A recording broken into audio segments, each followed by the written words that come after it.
Welcome to the Collective Awakening podcast with Chris and Stephen of the Purple Mountain Spiritual and Wellbeing Centre, connecting with like-minded souls and rediscovering ourselves in this time of conscious awakening.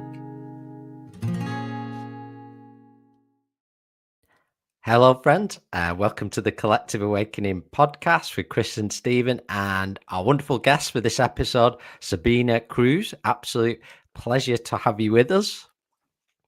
Thank you. I'm very delighted to be here with you as well. Thank you. And with everybody on the Collective Awakening podcast.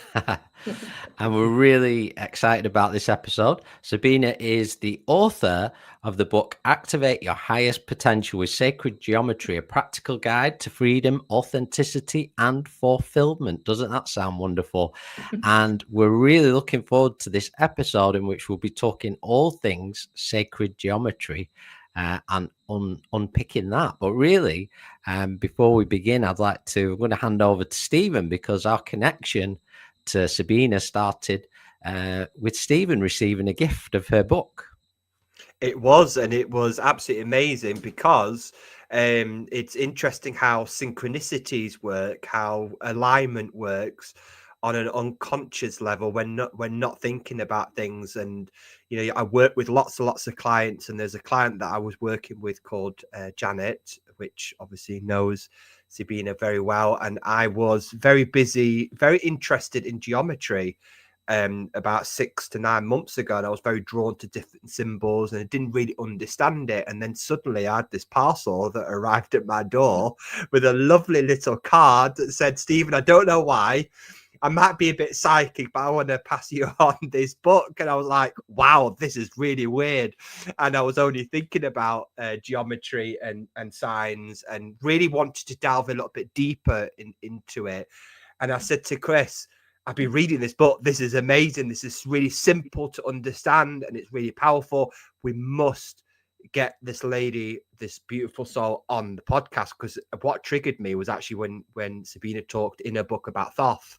And I know it's something that, Chris, you're very connected to, the energies of Thoth that you've connected with for quite a while. And I thought, wow, the signs are here. So I messaged Janet, and she said, leave it with me, I'm going to email her. And it was that connection. It was that simple, and it was beautiful. And then Chris had a little chat with Sabine before, and that's the connection, Chris. Yeah, so it's amazing how these things come about, and we were able to connect and have a little chat, a pre-chat before we recorded this episode. And really, Sabine, as we start, I feel a really good place to start would be a little bit about your journey to this book and receiving this wonderful information, these channelings, and how that came about. Yes, and I'd like to say thank you, Janet. Great gesture. Yes. A big thank you from all of us. So I grew up in Germany in the 70s and 80s, and I've always wondered how we can actually contribute to creating like a beautiful world, a peaceful, abundant, and free world.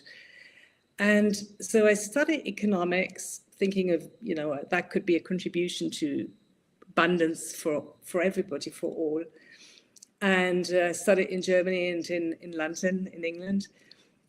And then I went into the world of development cooperation. So I worked on projects in developing countries such as Latin America and Africa, in order to be of service and to see like a wonderful, beautiful, abundant world. But I came to realize that you cannot change the world from the outside. It's really an inner job. And so when I finally understood that, I embarked on a journey of self-awareness, doing a lot of coaching programs, spiritual programs, workshops, energy work, all kinds of things, exploring, also my inner realms, my soul. And so like 5 years into that self-awareness journey, I suddenly in meditations received information about sacred geometry. And I have to say, I had not been in touch with sacred geometry before. It was nothing like that was stored in my mind from what I'd read or heard. Nothing like that. So it must have come, and I knew immediately it must come from other realms, because it's not in my mind. I hadn't studied sacred geometry before. So I received especially information on how you can actually use sacred geometry shapes and forms energetically, how you can use it to change the underlying energetics of your everyday experience. And it started almost like having sessions on a weekly basis where we would discuss, me with my guides, mentors from other realms, where we would discuss, like, for example, the first one we discussed was the octahedron. This is an octahedron, 2 pyramids that are connected at the square base. And so we would go into, so what are the energetic properties of, in this case, an octahedron? And how can you use it, like, for example, to clear mental limitations, to bring in clarity and focus and mental balance. And then I would always have an experience as well, to actually experience the energies of, in this case, the octahedron. And so I've always been curious. So I was like, okay, let's follow the breadcrumbs. Let's have our sessions. And so first they came in German, because I'm German. And after a while, they came through in English. And I was like, that's weird. And so I started recording my sessions and my experiences. And step by step, I tried it out with friends, family, and then also with clients. And step by step, but it was a process. I mean, this book took shape.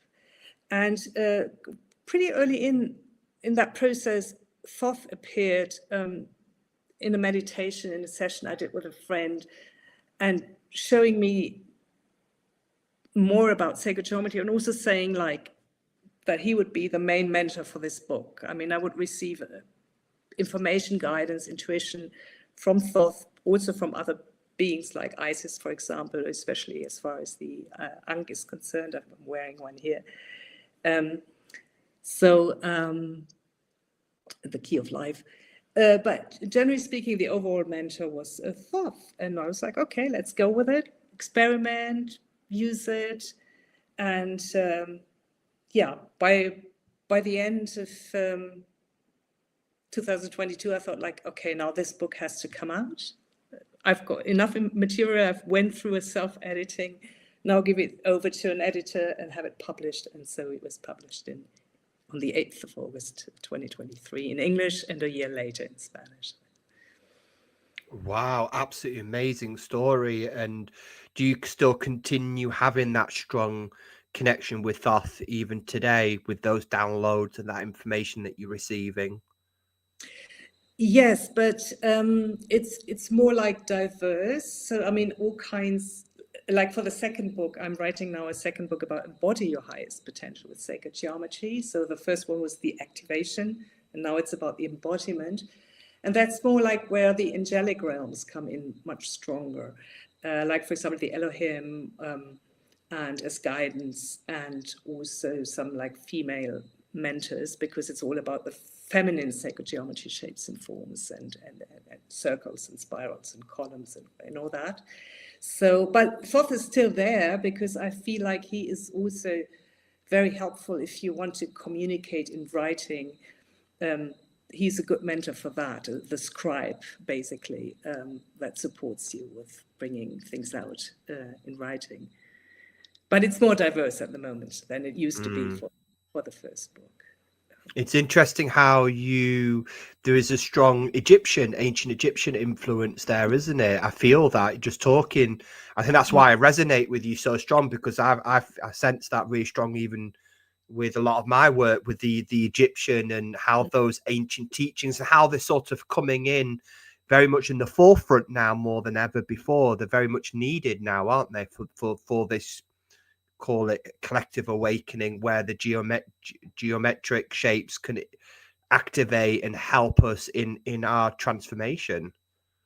Yes, it's definitely, I feel that strong connection to ancient Egypt as well, to the pyramids. I love pyramids, and I don't know, in Egypt, in Mexico, in South America. I've visited so many pyramids in Bosnia as well. And there is this connection to the experiences humanity had in ancient Egypt. And also I felt called to go to Egypt in 2023 after I published the book. And yeah, definitely, you're right, Stephen. I feel that connection too. Wow. So just going a little bit deeper on, for our listeners, is a little bit what geometry is in a sort of a nutshell. What is it? Because you talk quite a bit in the book, particularly in the beginning, without people realizing geometry is all around us. Even the houses we build, our ancient temples, subconsciously that's within us. Nature is a great representation, and the cosmic and universal energies as well. So what is geometry, and what impact does that have us on a cellular level, on a mental, spiritual level? Yes, thank you for that question. So geometry as a word, I mean, it's actually two Greek words that mean measuring earth. And the sacred part of the geometry is that sacred geometry follows divine proportions and directions, and it's like all encompassing as well, and fractal in nature.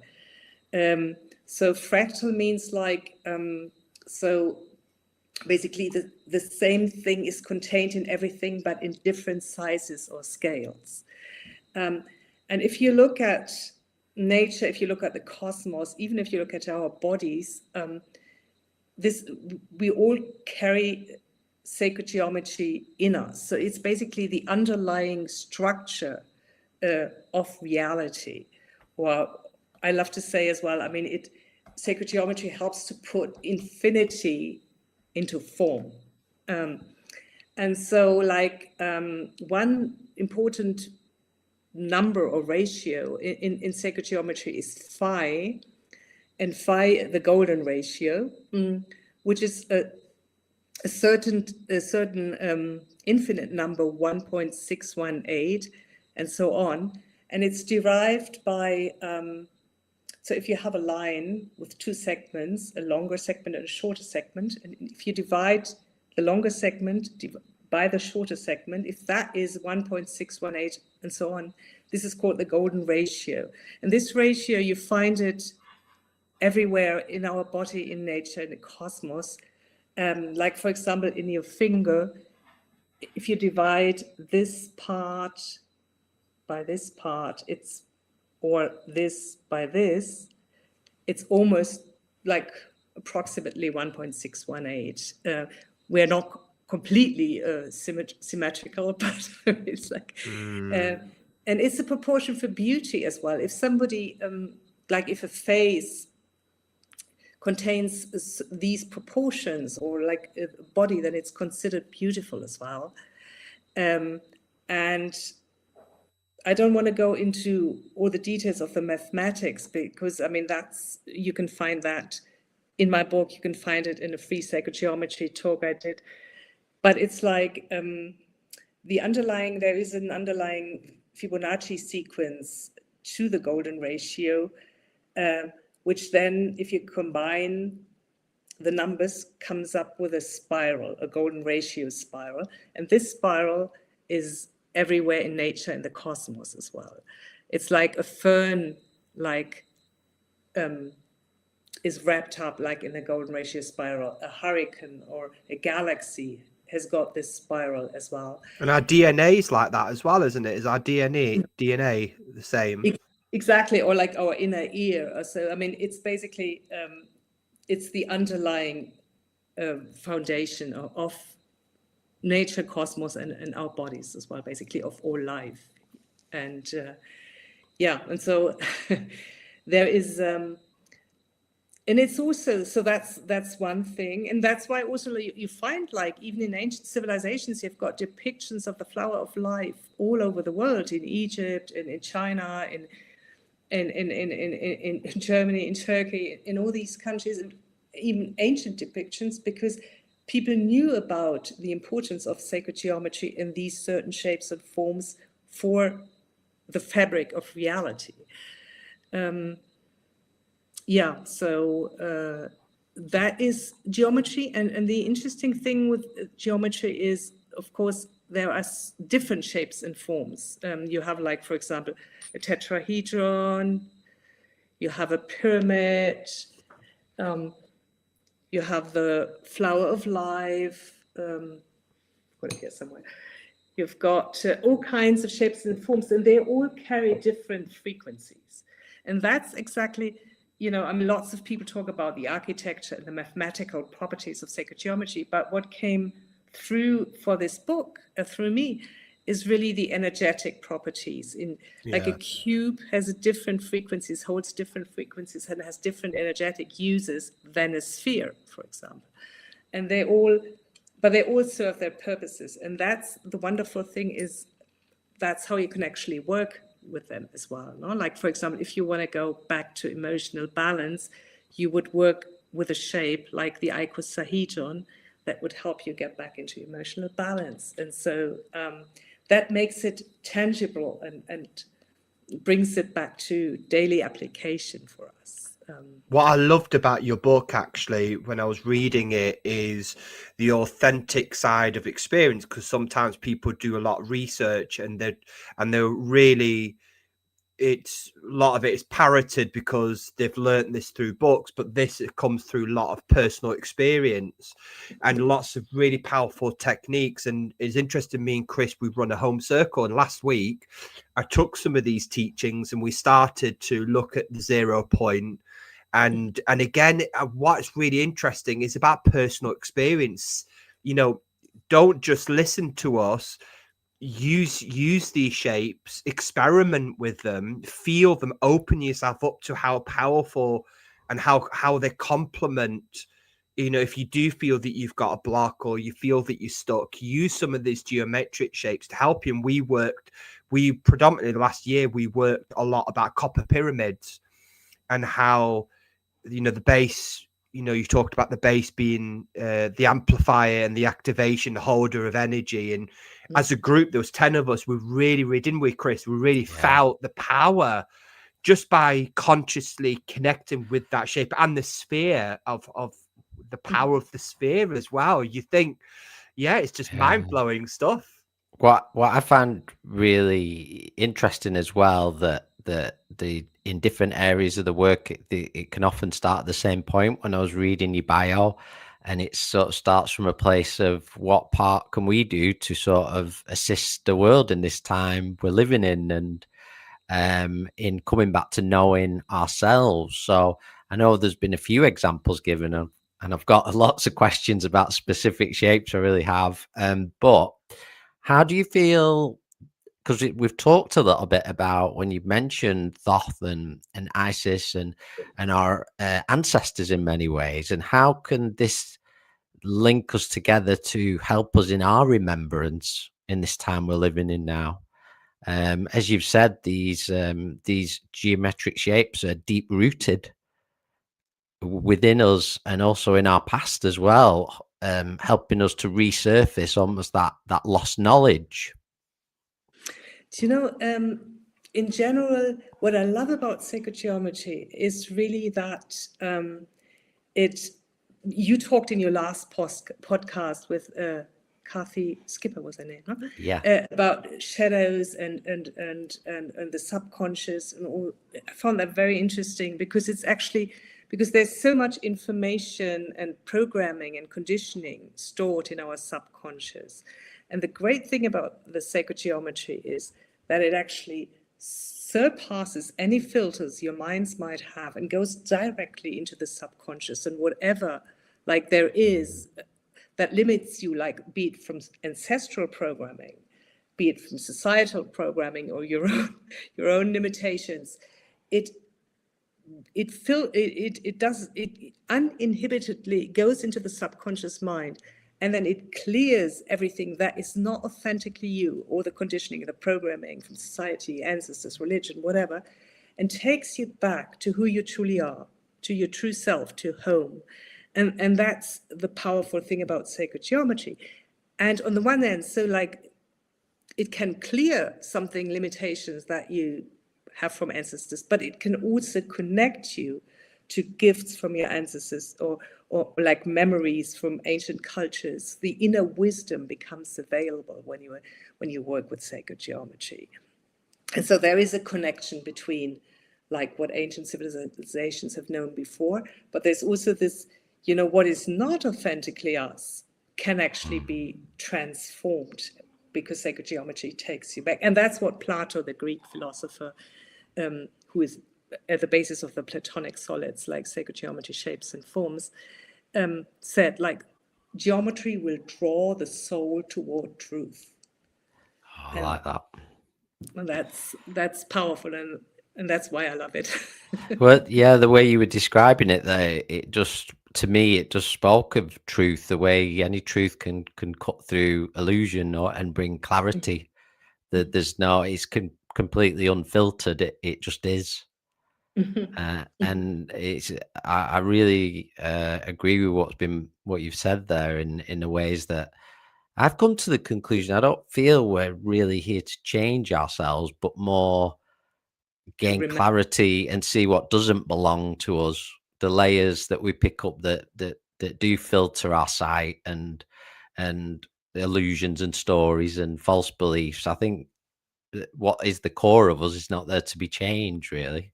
Exactly. It's all about remembering who we truly are, and in allowing that to surface, and everything that is not us. And I have to say also, when you work with sacred geometry, stuff can come up. No, it's not always easy peasy. I mean, you work energetically with a certain shape and form, and then everything that is not authentically you, your shadows, might surface as well, and but it might give you, and then it gives you the opportunity to actually face your shadows, feel it, embrace it, and then it can go and be dissolved into love again, who we truly are. And it should never be any healing or remembering work should never be romanticized. It should. We learned that, Chris, many times. Yeah, it sometimes can be quite gritty, but what awaits on the other side is really wonderful. Exactly. I mean, you're just going through a threshold into another experience, basically. Yeah, so what I'd really like to ask you about at this point is the symbol actually that I believe you're wearing, and I do have one in my room somewhere, which is, if I'm right, that's Metatron's cube. And I'd love to hear more about that, because particularly it's something that I see everywhere, and I have done in the past couple of years. And I think a lot of people, when we talk about sacred geometry, most people may mention the flower of life or Metatron's cube as being quite predominant, what we see. So I'd love to hear a little bit more about the relevancy of that. Yes, Metatron's cube is a powerful symbol, and in a way that it's a more like all-encompassing symbol also. I mean, you've got like one central circle, 6 circles in the inner ring, and 6 circles in the outer ring. And then all the lines here are connected so that within it there are certain forms that are contained, shapes and forms. And so there's basically, you find the 5 Platonic solids, like, for example, the cube, but also the tetrahedron in it, and the octahedron, dodecahedron, icosahedron, but also the Merkaba. And for me, if I tune into it energetically, so I use it either like it can provide a beautiful energetic space for transformation, protection, especially if you focus on the cube, in Metatron's cube. But it can also really connect you to your soul's priorities, to living your calling, and living, having clarity about your next steps and your soul's priorities. I mean, these are like energetic qualities that are also very much embodied in Metatron's cube. And then, of course, since it contains so many other symbols, I mean, you can, of course, you have the frequencies and qualities of those symbols that are in it as well. But I usually use it either like as to set up this beautiful transformative energetic space first, or also to tune into my calling, my source priorities, my next steps, and how to share that with the world. But tell me how you use it. I mean, if you're the kind of person. Well, yeah, it kind of aligns for me because personally for me, I've been drawn to it quite a few times, and we've used it in some of our sound baths as a central point as well in the room, and we'll place crystals on a certain point. We'll have like a cloth with the cube shape on the floor, and then place them at certain areas, and that'll be the central point of the room as well. But I find it very sort of protective, and there does feel a certain directness with it as well. Of that way, yeah. And also, like, for example, since you've got 13 circles here, it's like, so if 12 aspects come together and then something new can emerge out of the central circle, number 13, and that's for me like the new human being, you know, it's like emerging from the midst of all these 12. Like if you are religious, you could say Jesus emerged, I mean, was in the center of the 12 disciples, for example.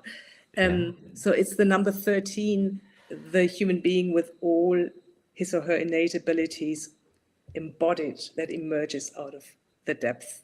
Well, it's interesting. A couple of things there is when we talk about the awakening and inner work can be described as sort of death and rebirth in many ways.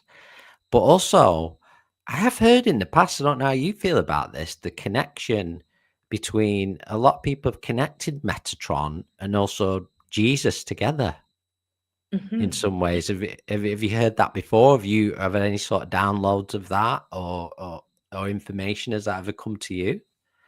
Not in the sense that like they're connected that like there's the same being or so. No, I haven't come across that. What for me, Metatron is a beautiful guide. I connect him more with the Elohim, actually, the Elohim energy, angel frequencies, and he's come to me various times. Like for example, when I do sacred geometry designs as well. Then I very often base my designs on at least the basic structure of Metatron's cube. There's 13 circles, and sometimes also with some of the lines and the other shapes and forms that are in it, because I feel it's also like similar to the flower of life. It's a very underlying foundational structure as well, and Metatron has a role to play with sacred geometry for sure, But I did not know, or I haven't perceived any connection directly with Jesus. I can't say that, but it's interesting because the 13 is in the Metatron's cube as well. Yeah, it's something just I've come across a few times, and I was just curious about. Like you say, it's good to be curious. Exactly, and there are so many also connections that we are not aware of yet, or that might look different than we think they are. Yeah, absolutely. So, sort of as we move forward, is there any sort of relevant shapes, the geometric shapes that you want to share with our listeners that you feel are particularly poignant, particularly in the times that we're living in now? Yes, I would like to a bit later maybe guide you all, if you like, into a practice so that you get to experience sacred geometry, because that's really a point I want to make as well.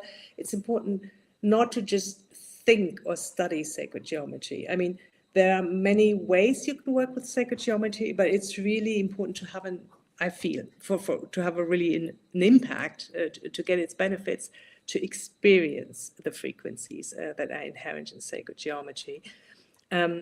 And so I would like to later guide you into like a practice with a dodecahedron, because it's a very powerful platonic solid. Here's one. It's made out of 12 pentagons, and it really transmits universal love and grace. But before we go into that, I quickly want to mention something about the flower of life. Yeah, please do. because I mean, it's been in the center of attention as when we talk about sacred geometry. And I found, well, when I worked with the Flower of Life, and I wrote the chapter about the Flower of Life in my book, that suddenly I had some insights, which I was given some information, which was really interesting, because we mostly know this version of the Flower of Life where you have like two rings around the flower pattern, so the bounded Flower of Life. But I was also shown that the unbounded Flower of Life, where you have no bounds, no rings, where the Flower of Life just goes on and becomes multidimensional and infinite, basically. And also the difference between those two, like I use it like, of course, I mean, in a drawing, you cannot have like an infinite Flower of Life, but here at least it, in the frame, it goes on and on and on in the background of my designs. And the difference is like, for me, like the bounded Flower of Life contains divinity in a certain container. Like, for example, our divinity is in our body. I mean, of course, we are much more than our bodies, but it's a kind of like a form where the divinity is within. But if you actually expand that divinity beyond any form, if you just keep expanding and expanding and expanding, you can feel the limitlessness, and that there is enough for everybody, talking about the abundance for everybody. So it's not contained in a certain container anymore. And I feel the unbounded Flower of Life is becoming more and more important in these times, as we expand our consciousness, as we go beyond our body into our multidimensional and infinite self. And as we also go beyond any limits and boundaries that had been imposed upon us, or that we ourselves have imposed upon us, and we go beyond that. And I think that's really important for these times, to experience the Flower of Life also multidimensional and infinite in that version. Wow, it's something that I know Chris talked about, being drawn to the Metatron's cube there. I've always been very, very drawn to the Flower of Life symbols, and very drawn to, and it's interesting when you get into geometry, you know, that you'll be drawn to certain geometric shapes more than, and that's on a subconscious level. Perhaps your soul is drawn to that. That's what it needs.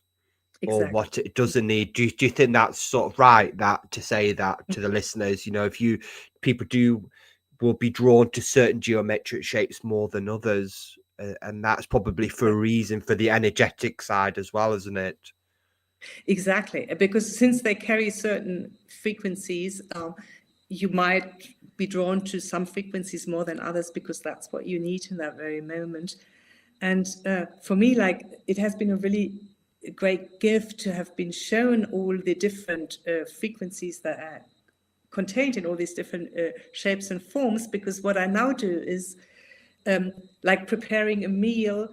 All these sacred geometry, shapes and forms are my ingredients, and I concoct like a kind of a meal, and then I come up, like, you know, with drawings that contain many sacred geometry and shapes and forms. And I choose them according to the frequencies they have. Like, this is, for example, the blueprint for love and relationships. And so it contains like dodecahedron, it contains the unbounded Flower of Life, it contains another symbol I came up with, the homo luminous, that we are evolving into.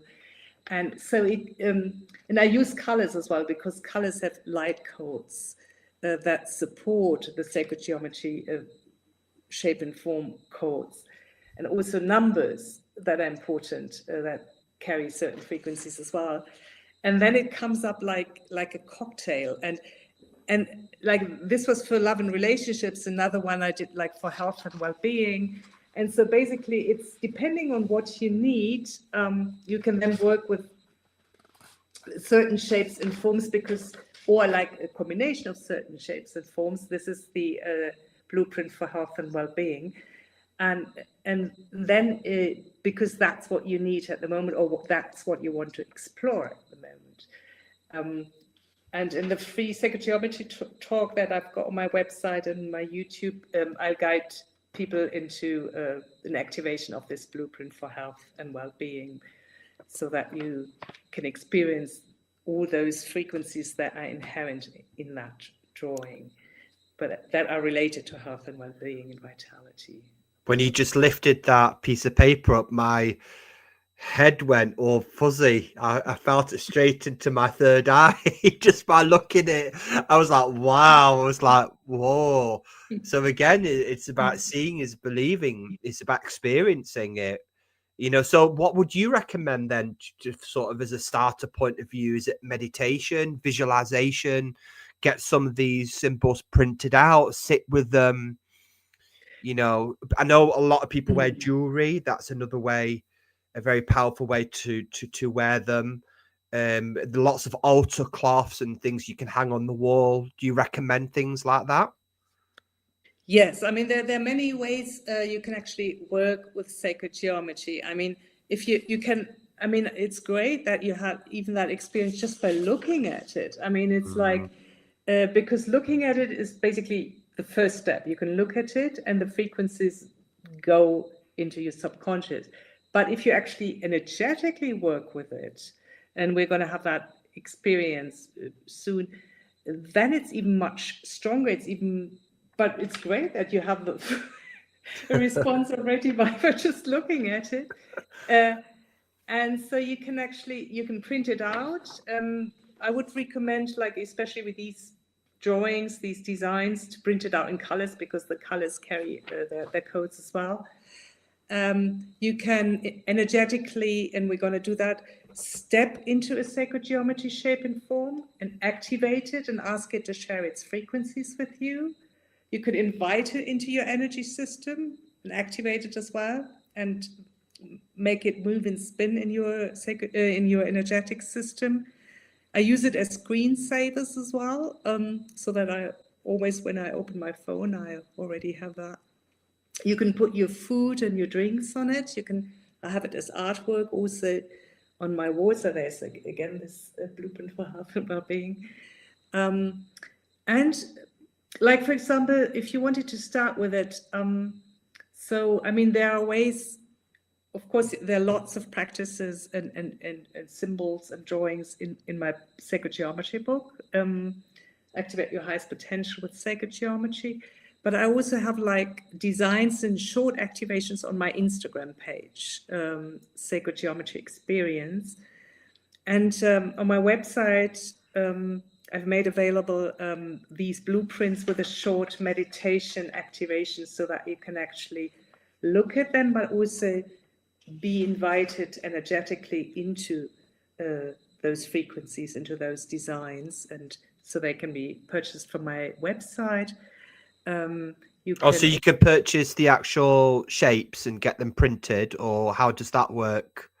Yeah, like, for example, I mean, I have these blueprint series of the blueprint for health and well-being, the blueprint for career and calling with a lot of angst, and for prosperity and abundance, and for love and relationships. And so when you either purchase one of them or like all four of them, you get this sacred geometry design as a download, so you can print it out or use it as a screensaver or use it as artwork. And you get a meditation that comes with it, that actually, it's like 7-minute meditation, so that you can listen to in the mornings or in the evenings, so that guides you into the frequencies that are all contained in each blueprint, and that you can then experience yourself and meditate with and fall asleep with, or yeah, exactly. So it's basically the download of the design plus the download of an audio meditation that comes with each blueprint. I'll be, after tonight, I'll be downloading and purchasing and printing and get them into frames, Chris. My little gift for you for Christmas, a little gifted abundance, new year, Nuos. Yes, thank you. I mean, this is really the practical thing as well. I've got a lot of Christmas gifts. I can just print them out and then put them in a frame and give them to my friends and my family. What better gift? So meditation, actually looking at a symbol and feeling it and being in stillness with it is another possibility. And I think I cut out when I wanted to share something personal. Yeah. I sometimes put these designs or certain sacred geometry shapes and forms printed out in a plastic sheet, and I put it on my chakras, and I sleep with it at night. Oh, wow. Wow. Because, our body is composed to 70%, more or less, of water. And the water is informed, my body water in this case, is informed by all these frequencies then. And so these frequencies then enter my body through the water. And so these frequencies then work with me during the night in a very intensive way sometimes. So that's one intensive way of working with sacred geometry. Yeah, and I that's don't what I know, like just- about all this is the practical side as well, because so many in any areas where people are looking to get involved in or bring a new practice in sometimes can be overwhelming. And what strikes me about so much of your work is that the practicality of it. There's so much we can do at home or take part in and bring into your life in a way that's really needed for your very highest good. That's quite a straightforward practice. And it can be really playful as well. I mean, you can, make it fun and play with it and draw things and, have like these symbols up on your walls or wherever. And it's fun as well. Yeah. Otherwise, Should always be. I mean, it took me like basically almost 9 years to get the book published before it was ready. And during that time, I just kept going because I really enjoyed it. It was beneficial to me as well, of course. Yeah. Do you think it's a little bit of like your part of your soul purpose in a way to bring these teachings forward? Yes, I think so. I mean, especially since I had no awareness of sacred geometry before I started downloading the information, and when it then came through in English, and after a while, I thought, like, I have to buy a sacred geometry book and see if what I'm getting is somewhere validated by somebody else, Yeah. And then I found one book about the Platonic solids, and I found, similarities between what I've been receiving as information. I was like, thank God, at least I'm not going crazy. Oh, we've all been there. We've all been there. Yeah. Yeah, so that was helpful. I think so. Yeah, it's part of what I've come here for, to share this information, also, especially as you said, like the practical application of it. I think if you talked about this maybe 10 years ago, I mean, this geometry has been around for thousands and thousands of years, but to the ordinary person, I think, particularly the past 5 years, there's a lot more people are awakening or being curious about something that's beyond their physical parameters, beyond their physical three-dimensional perspective. And I think geometry is another one of those tools that I feel that mankind are ready for. Everything's a journey, everything's a stepping stone, and it's the involvement, it's trusting that, as I always see it as the inner lotus flower unfolding. We have to unfold when the collective consciousness is ready. We're unfolding together, and as we unfold, these downloads, these teachings are being revealed to us because we're ready. And there's people like you that are channeling those teachings to give us a gentle nudge to say, come on the bum here. Let's push you on a little, because we're all a bit stubborn, aren't we, humanity? Yes, exactly. And it's always, I mean, it's so interesting.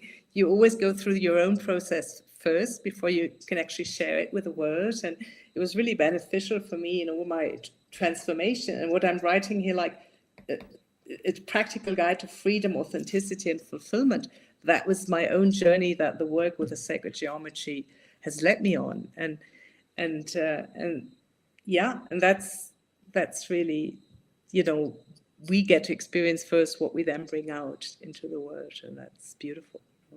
It's initiation, isn't it? I always find that any kind of author, teacher, inspirer, or guide will go through some kind of initiation that helps them tap into their inner gift and to that experience, and then that experience is then inspiring other people to say, actually, I'm gonna like this book, that book was brought to my attention, and I went to read that book, and I got inspired, and now I'm inspiring 20, 30 people a week with those teachings, and that's how stuff spread, because you've done that inner work, and that's how that initiation into those teachings are then spread to other people, which I think is absolutely amazing. And it's so funny how life works, it's like, for example, at some stage in 2018, I decided to move to Spain, and I chose southern Spain, here, Granada, and I came across, and I always wanted to live here for many reasons, but when I went into the Alhambra Palace and I saw all the sacred geometry there, or the 8-pointed stars, the 16-pointed stars, and all kinds of sacred geometry shapes and forms, I was like, oh, now I know why I moved here. So it's really great how life guides you to have the experiences that propel you forward, and it just, if you just follow your heart, and there are lots of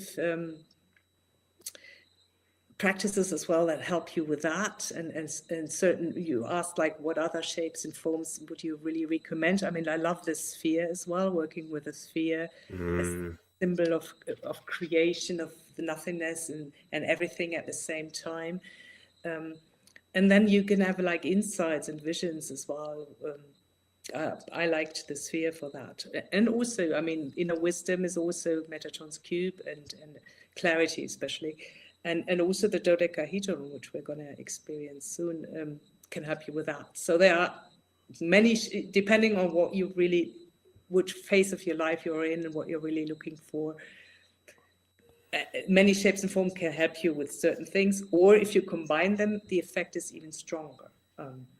If you combine them with other things like numbers or colors or movement or mudras or sound, then it becomes even more powerful. Absolutely. I just want to tap in something that you said earlier on, and it's something that I think is very much happening in the world, and I just want to hear what your thoughts and your opinion on is, and how you can bring geometry into that, in balancing the divine masculine and the feminine, because you look out in the world how unbalanced. It's something that I saw through a retreat that we did a couple of months ago, and I was very drawn to the realization about what we call Christ light, or that energetic being very masculine, and how unbalanced the feminine is to the masculine. And when you look at ancient Egypt, you look at the ancient temples, they really understood the importance of the balance of the masculine and the feminine, how the feminine held, you always have the hand holding the male in a lot of the temple depictions. So they understood the importance of the masculine and the feminine. And you look at our society now, how the divine masculine and feminine is so out of balance. So what kind of geometric shape can we use to balance those energies, not just on the individual level, but in the sort of collective as well?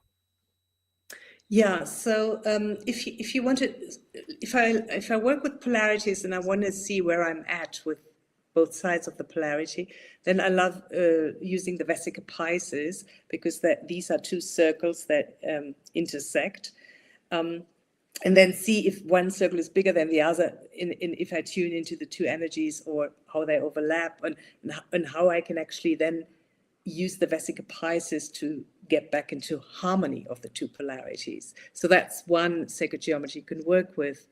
Sometimes when I want to bring harmony into a field, I use either the dodecahedron or the flower of life to actually induce the harmony in unbalanced situations or unbalanced polarities.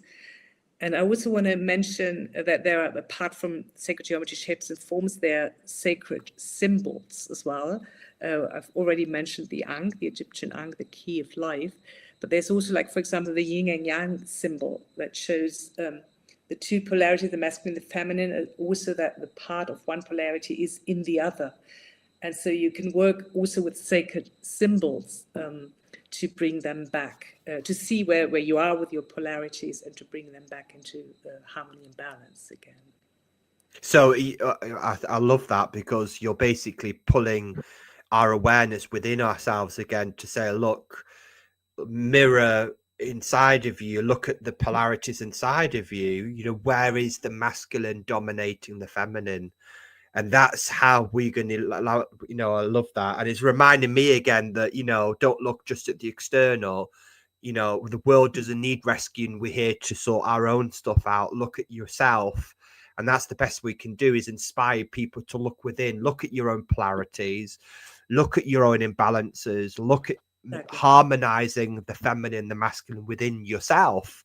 Exactly. I think that is a powerful, very powerful message, and a reminder to me anyway. Thank you, Stephen, for making it so clear, because that's exactly my point. It's always an inside job. It's whatever you see outside in the world is just a projection of what is inside of you, and where you can actually make a difference is inside of you. And that's why I focus on actually bringing back the harmony and balance within me. And that's when more and more people are doing that, we will have that impact also. And we'll see that impact on the outer world. Absolutely. And I feel that'd be a good point to sort of hand over to what will be the practical part of this podcast, if that's okay with you. So we're going to take a step back for a moment, and it's we're going to hand over for this this practical part of this podcast. Yes, thank you. So this practical part, I said I would like to guide you into a practice with the dodecahedron. But before I do that, I would really love to show you the 0 point, because I do every practice by going into the 0 point. And what is the 0 point? For me, so first of all, physically, for me, it's located here in the middle of your heart chakra, in the middle of your chest. And it's really your access point to your soul, or if you are more metaphysical, to the quantum field, to all that is, and also to neutrality, so where you balance the polarities. And so how do you experience your 0 point? So I'm going to show you like 3 or 4 like quick steps how you can actually experience your 0 point. So one thing is, what always helps is your breath. You just breathe into the 0 point in the middle of your heart chakra. And you focus on it, because where attention goes, energy flows. So basically, if you focus on your 0 point, your attention goes there and the energy flows into it. So now I focus on the 0 point and I breathe into it. And you could also set the intention to make it even stronger. So you say or you think, I set the intention to go into my 0 point. You focus on it, you breathe into it. And if you are still a bit stuck in your mind and your thoughts, what can help is like, if you're in your mind with your awareness, you just imagine, and go with me if you want to, imagine going down a golden spiral staircase, from your mind into your heart.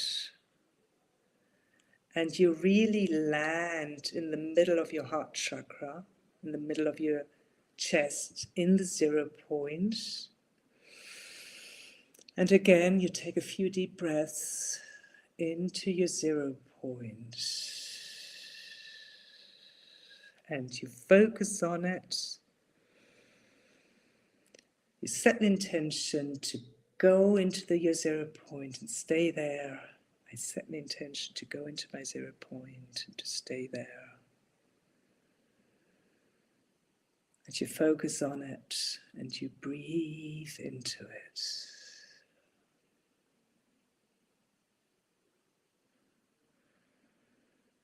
So this is a very first step. You can do it in less than a minute. And I don't know what you experienced, Chris or Stephen, if it returned you to some kind of calm or neutrality. Very centered. Mm-hmm. Yeah, what worked particularly well for me was visualizing the spiral staircase. Mm-hmm. That really worked well for me and took me right there. It really did. And yeah, into a real calming space. Great. And this is something you can do whenever you're a bit out of balance. We just talked about balance, out of balance, or your mind scatters, and it just takes you back to your center, to your soul in an instant, anywhere you are. And I love to start my practices with going into the 0 point, because that makes sure that you're out of your mind and you're really focused on what you are going to experience. And so I just wanted to show you that before, because I will just lead into my practice by going into the 0 point. And again, let me just show you the dodecahedron. I mean, you don't need to know what it looks like, but it might help some of you. So it's this form which consists of 12 pentagons. It's called dodecahedron. Dodeca in Greek means 12. In the book, I think I have a golden version of it as well, because we go into a golden dodecahedron. So that's a golden one. And I'll be talking about vortex as well. Vortex is, if you don't know, it's like if something spirals very fast around itself, it creates kind of an energetic, a centrifugal force. And so it's more powerful than just a static sacred geometry shape or form. So I love working with vortices, like our chakras are vortices as well, because the energy then moves faster and quicker, and that can help you even more to experience the frequencies. So that's just as an introduction. And so the dodecahedron in general is really helpful to open your heart and to help you go from your mind to your heart. It facilitates all the connection to higher realms, to consciousness, and communication with all forms of life. And it helps you expand your consciousness. And what we are going to focus on just now is that it brings in universal love and grace. So it's the 5th platonic solid related to the element of ether. And it's my favorite one, basically, because of that. So, okay, let's start. So first of all, I would like to invite you again to go into your 0 point, like we just did, in the middle of your heart chakra. So you might want to visualize again a golden spiral staircase, and you are going on that staircase from your mind to your heart. Set an intention to focus on your 0 point, to be in your 0 point, and breathe into it. And you might want to close your eyes if you have not already done so.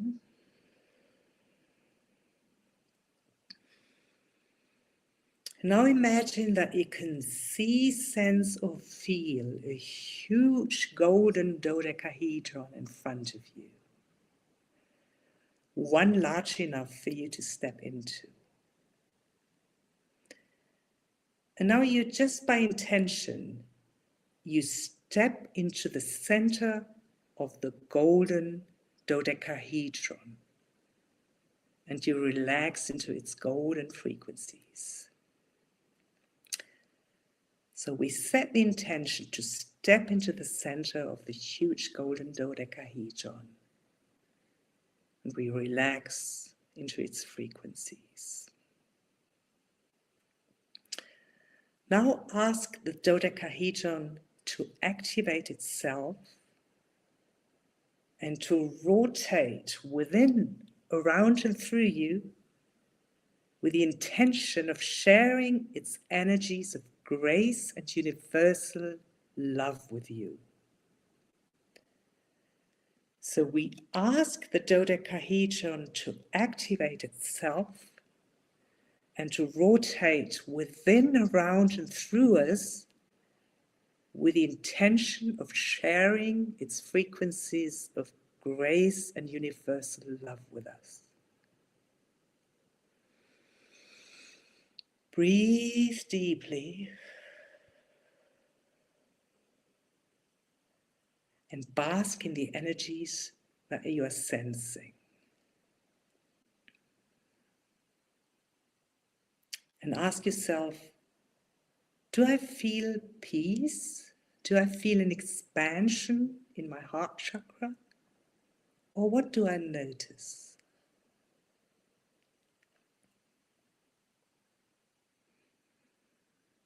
And then let's take it one step further. So again, we are deeply connected to our 0 point, focusing on it, breathing into it. And now we invite a dodecahedron vortex into our bodies and energy systems. So we invite a golden dodecahedron vortex into our energy system and into our bodies. Now we ask it to activate itself and to rotate and move within, around and through us with the intention of sharing its energies of universal love and grace with us. So again, we ask the golden dodecahedron vortex to activate itself and to rotate and spin and move within, around and through us with the intention of sharing its energies of grace and universal love with us.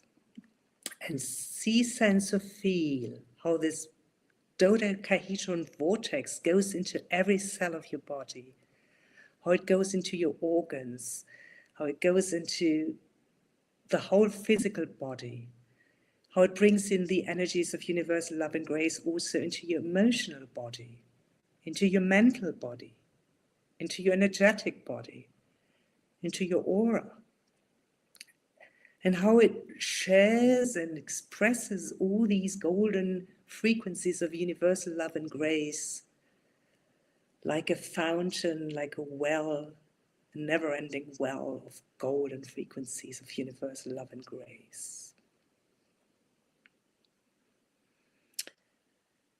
While you're basking in the energies and the gifts of the golden dodecahedron vortex, it spins faster and faster, and it takes the golden frequencies of universal love and grace everywhere in your body, in your mental, emotional, physical, energetic body, into your aura.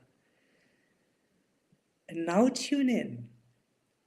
How can you express your love today? How can you share your love with the world?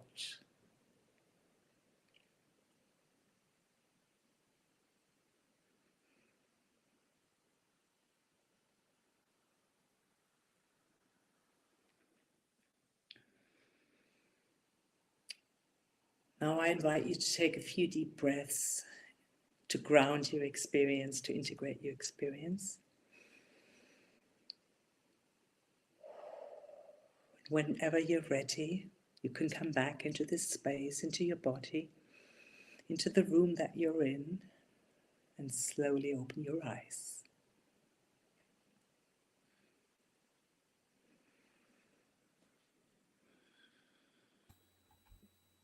What did you experience? Wow, amazing. It amplified areas in my body where attention was required, and mine went straight to the throat. But I felt stillness, but also felt being at service, sharing my gift is how I'm going to unfold my compassion. That's what I felt. I was like, oh, just get me my pillow and my blanket nice and relax. It was powerful but subtle at the same time. It was a really weird, particularly with the gold as well. I found the gold energy really powerful with that as well. Really solid, like really like stepping into your I am power, like being know who you are kind of energy. That's what I felt. What about you, Chris? Yeah, it was quite incredible, really. As the moment we sort of stepped into it, I felt tremendously secure and safe in that space, and I could actually feel the tingling around my whole body, like sensing the energy, like walking into energy. And then for me, from that really calming, secure space, when it sort of entered my body, then going to the areas of my body that didn't need that attention, but feeling very secure to do so as well. Like, yeah. Yeah, thank you. Thank you for sharing. I mean, and it's interesting. It really can work on many levels. So it can be like basically bring up where you are not in tune with the universal love and grace. So like something that's blocking you from experiencing it, or wounds. It can give you that experience of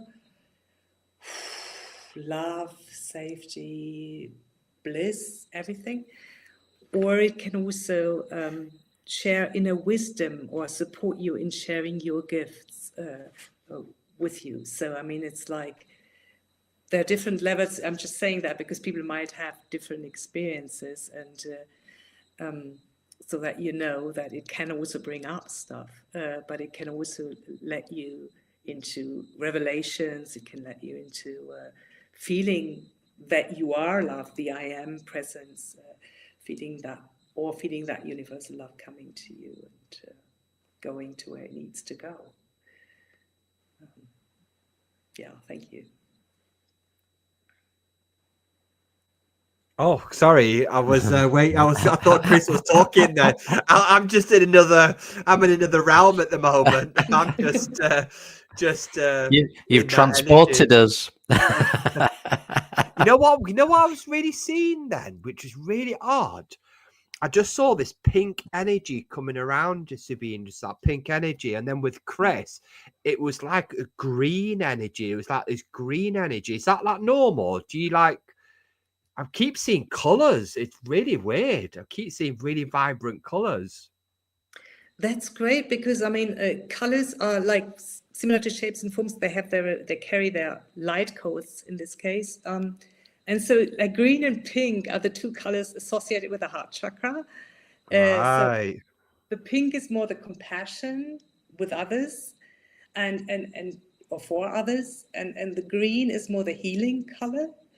And it's really interesting that you see that because the dodecahedron is very much about the heart, the heart chakra, and being the love that you are, and of course experiencing also universal love. And I would like also, talk a little bit about the importance of self-love in this time. Yeah. And it's funny that you saw pink because I mean this blueprint for love and relationships carries a lot of pink, the compassionate color, and it's similar like to what you said, like with what you discussed in the shadow work podcast. It's really facing what's inside of you instead of projecting it out. So like, for example, if you don't make it about the other person. I mean, if there is still something in you, like if there's self-hatred, self-criticism, turn and face it, feel it, experience it, and sacred geometry can help you to bring that out. And then if you go through that experience, you land on the other side of self-love and self-acceptance. And that's really so important, because you cannot give to another person what you don't have inside of you. And you cannot love another person really unless you truly love yourself, and if you're aware that you are love. And so that's why it's really, you know, a lot of people in the world make it about the other, about either like the projected on certain ethnic groups or religious groups, or, you know, that's why we have all the wars, or even like the conflicts between two people. But it's really when you turn inside and face it and bring out and feel whatever is left there of self-hatred, of feeling of powerlessness, of whatever, and have the courage to embrace it and integrate it and feel it, then you can actually move into that self-love, and then you can love the world, and then you can share it with the world. And I just wanted to mention that, because like with this blueprint, for example, when I say it's a blueprint for love and relationships, people think it might help you to attract your ideal partner, but the ideal partner is within you. It's like it's first the self-love that you want to feel and be able to access, and the I am presence, the love that you are. And and sacred geometry, since it transforms everything that's not authentically you, can help you with that. I think that's a beautiful message to share in the times we're in now. Because so many people, I know I can understand that one part of my journey, we're seeking everything outside of us when it's all inside. It's all just sat there waiting to be rediscovered, to be remembered. Even the judgment that we hold ourselves to and such, and just releasing that, and just to be, it's, to me, it's almost like the key to life. Exactly.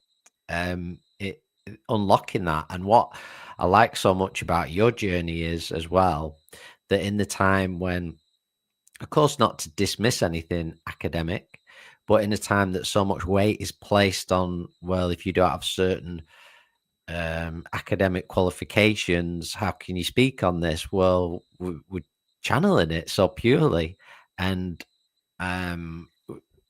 it's amazing that people like yourselves are trusting and doing that work, and also combining that with your knowledge. And I think it's a good example to everyone out there. And like you said earlier in your story, you've had those confirmations, which I feel come along. That's alignment in any. So myself and Stephen have had it where a certain name will come up or something, and we'll just see that name on a street sign or in a book on the television. It'll just come up and up and up so many times, just as that confirmation.